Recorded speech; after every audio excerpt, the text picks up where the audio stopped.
the Princess of Wales delighted the public at Wimbledon yesterday, where she presented the men's final winner, Carlos Alcaraz, with his trophy. Well, it's been a busy few days for the royals. Prince William and Prince George returning from the Euros in Berlin, just as the King and Queen set off on a tour of the Channel Islands. Our royal correspondent Cameron Walker is here with all of that. Fabulous to see the Waleses out and about, looking fit and well.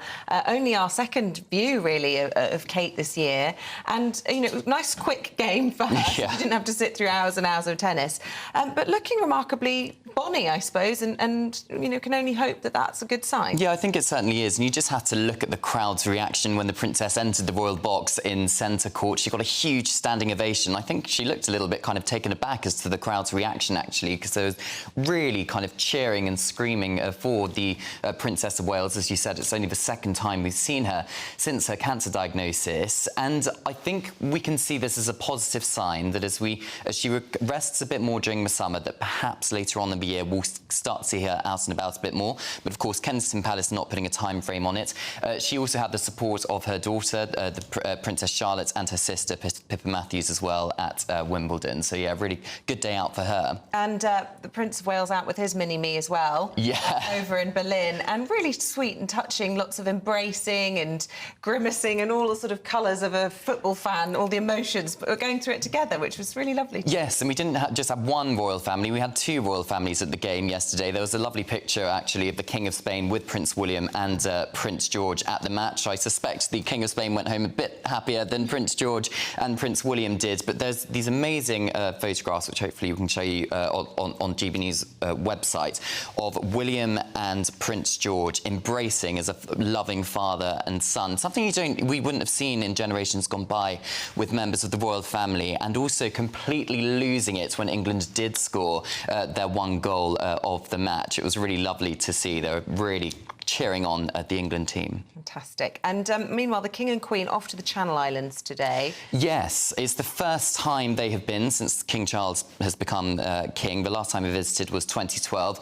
The Channel Islands Crown dependencies, of course, are not part of the United Kingdom, so we here might not be getting a bank holiday after the Euros loss, but Jersey and Guernsey both getting a bank holiday because of the royal visit. They're incredibly excited. We see the preparations that the Channel Islands have been giving for the King and Queen's arrival. They're in Jersey today, travelling to Guernsey tomorrow. And I think it is quite special for them because it's not very often that members of the royal family visit the Channel Islands. It is a crown dependency. The King is head of state in both the bailiwicks of Jersey and Guernsey.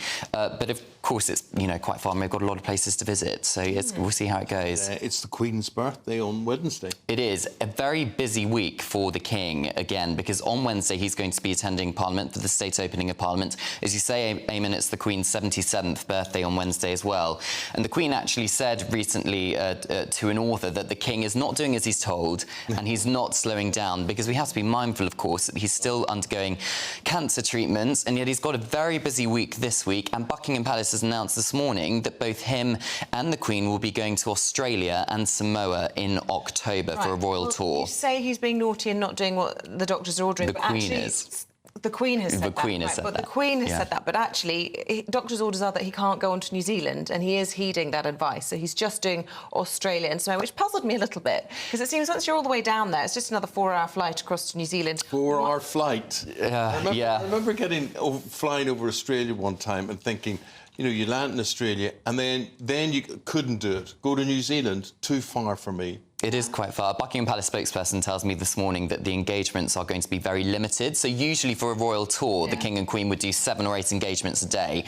I don't think that's going to happen this time. I think it is going to be very limited, perhaps a week in Australia. And then the Samoa Commonwealth Heads of Government meeting is from 21st to 25th of October, which suggests it's going to be either the week before or week after that. But it's a long flight, Eamon, as you say. It's more than 24 hours. I mean, it's about saying another 4 hours, 4 hours, 8 hours. That's a whole working day. Yeah. No, not for me. I mean, he's not going to be flying in economy, but yeah, I'm sure it's still going to be tiring for him. Doctors there, so if he needed treatment whilst he's away, that's surely feasible. Anyway, I was just surprised that was the medical reason. Was, you know, fair enough, it's exhausting. Well, it's gone that far. I think his medical would be tied into a timetable of when he has chemo and how long there is between it and where he has chemo and whatever. Yeah, and I suspect he would not be going if the doctors did not give the green light. And the King is clearly very determined to go. And it was only in January that the Australian government shelved plans for a referendum on the Republic. Thank you, my friends.